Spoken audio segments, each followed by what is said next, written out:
Bueno chicos, hoy quería hablaros un poquito de la estructura de un párrafo. Como podemos ver aquí, vamos a hablar de la estructura de un párrafo. Y bueno, para empezar, si recordáis, hemos estado hablando mucho de la introducción, ¿sí? Y de hecho, aquí en este ejemplo que tenemos aquí, en esta hoja, tenemos una introducción, ¿sí? Y tenemos un trabajo que se llama Una historia de sentimientos encontrados.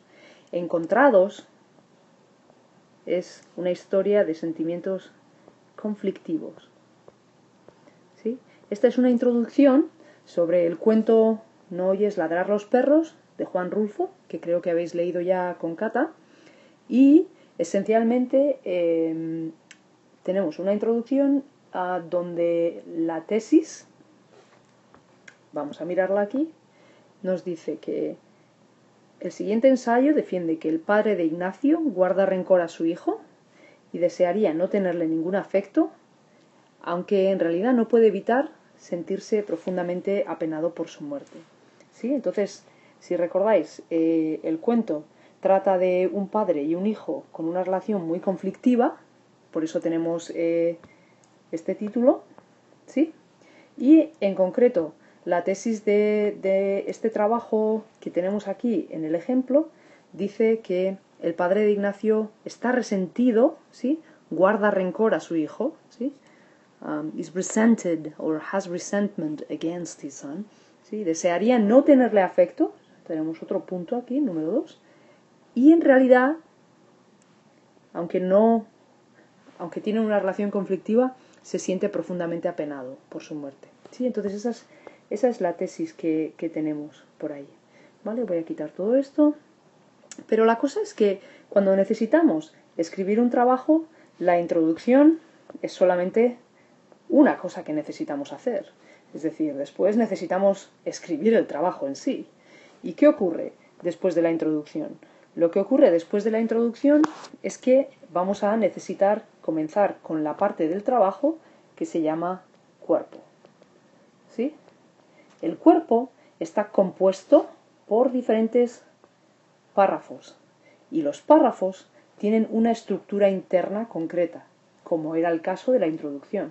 Por eso que hoy vamos a continuar más allá y dar un paso más de la introducción y hablar de los párrafos, ¿sí? Y cómo vamos a organizar el párrafo. The reason we're doing this is because you have already handed in an intro for kata, and now you're going to have to start thinking about your first draft. And your first draft is going to have a body, and it's going to have paragraphs. So that's what we're talking about, the structure of the paragraph, now that we're past the introduction. Bien, entonces, como decíamos, tenemos el cuerpo. ¿Sí? El cuerpo. Y lo primero que me gustaría remarcar es que el cuerpo tiene varias partes. Voy a ignorar esta parte por ahora, vamos a ignorarla, pero quiero hablar de esta parte de aquí. Tenemos que nuestro párrafo tiene en varias ocasiones la manera en que el padre habla a Ignacio es seca y cortante. Si recordáis, la semana pasada o la semana anterior dijimos que la tesis es un contrato vinculante. It's a binding contract. Entonces, si en nuestra tesis tenemos que este ensayo defiende que el padre de Ignacio guarda rencor a su hijo, esta primera parte de nuestro párrafo tiene que tener relevancia obvia con el primer punto de la tesis, ¿sí? En nuestro contrato vinculante le hemos dicho al lector, en este ensayo, primero vamos a mostrar que el padre guarda rencor a Ignacio. Y después otras cosas. Pero primero eso. Entonces, nuestro primer párrafo, después de la introducción, tiene que tener una afirmación que tenga conexión obvia con ese primer punto que hemos prometido desarrollar. ¿Sí? Esto tiene que ser así para que nuestro lector pueda entender de manera apropiada. Bien, ¿qué más? Después de tener una afirmación, vamos a tener que proporcionar pruebas de que esa afirmación es legítima. Y eso lo hacemos por medio de citas. Es decir, después de una afirmación necesitamos evidencia. Esa evidencia, en este tipo de ensayo, en ensayos académicos, como el que tenemos que escribir en 261, viene en forma de citas, ¿sí? Y como veis aquí, estas citas son citas directas que vienen entre comillas, ¿sí? Después damos el autor y la página, que eso ya es algo que es requisito del formato MLA, que os pedirá Cata también, ¿sí? Pero la idea es que comenzamos nuestro párrafo dando una afirmación, de nuevo, una afirmación con una conexión directa al primer punto de la tesis. Después necesitamos probar que esta es una afirmación legítima, y eso lo vamos a hacer dando citas del cuento que sean obviamente relevantes para la afirmación. Es decir, en este caso tenemos en varias ocasiones la manera en que el padre habla a Ignacio es seca y cortante. Y entonces nuestras citas tienen duérmete allá más arriba, al cabo te llevo bien agarrado. Es decir, vamos a citar, vamos a proporcionar partes del cuento que prueban que Ignacio, que el padre habla a Ignacio de manera seca y de manera cortante. ¿Sí? ¿De acuerdo? Algo súper importante cuando hablamos de citar y cuando hablamos de proporcionar citas es que no podemos solamente citar, necesitamos introducir o presentar nuestras citas de manera adecuada. Fijaros aquí que tenemos en varias ocasiones la manera en que el padre de Ignacio, el padre habla a Ignacio es seca y cortante. Por ejemplo, cuando Ignacio le pide a su padre que lo baje y lo deje dormir, este responde simplemente y nuestra cita está integrada. ¿Sí?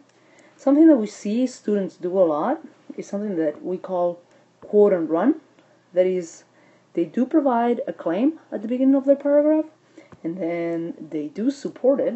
However, how do they support it? They support it simply by quoting without introducing that quote at all whatsoever. So essentially what they do is they get rid of all of these. They don't give you any of that. They just quote. They just go straight to this part here. That's what we call quote and run, and you don't want to do that. Your quote needs to have language like this one here that leads up to it. Your reader needs to be alerted by way of language of the fact that you're going to quote. ¿Ok? Vale, entonces tenemos que un párrafo empieza con una afirmación, empezamos por aquí, continúa con la evidencia, y finalmente tenemos una tercera parte aquí, ¿sí? Que es la conexión. Y la conexión es la parte donde quizás entramos en más detalle. ¿Qué hacemos en la conexión? La conexión, vamos a explicarle a nuestro lector las citas. Vamos a explicar cómo estas citas son evidencia para esta afirmación. ¿Sí? Es decir, en este caso vamos a explicar por qué las palabras duérmete ahí arriba, al cabo te llevo bien agarrado, muestran que el padre habla de manera seca y cortante. ¿Sí? Entonces, si leéis esta conexión, hablará de que hablar así a un hijo no es normal cuando el hijo está muy enfermo y está a punto de morir, como es el caso de Ignacio en un día de estos. ¿Sí?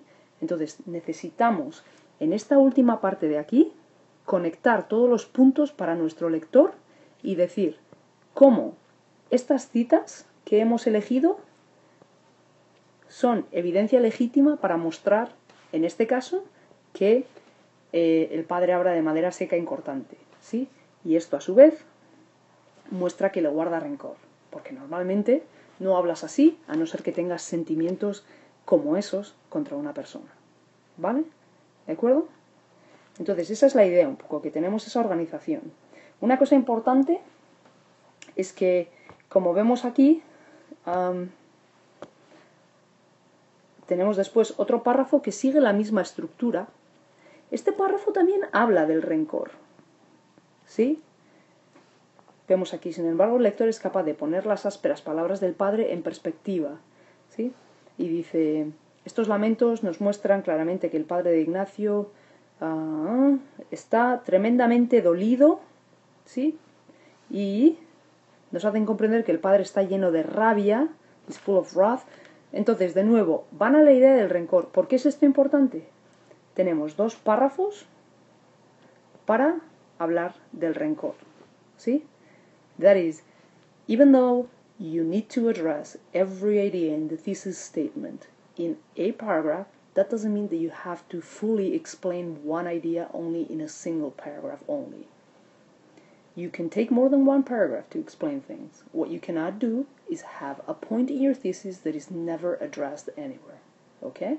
So here we have an example of how sometimes it takes more than one paragraph to actually fully explain whatever point in your thesis, and that should be the case. Okay?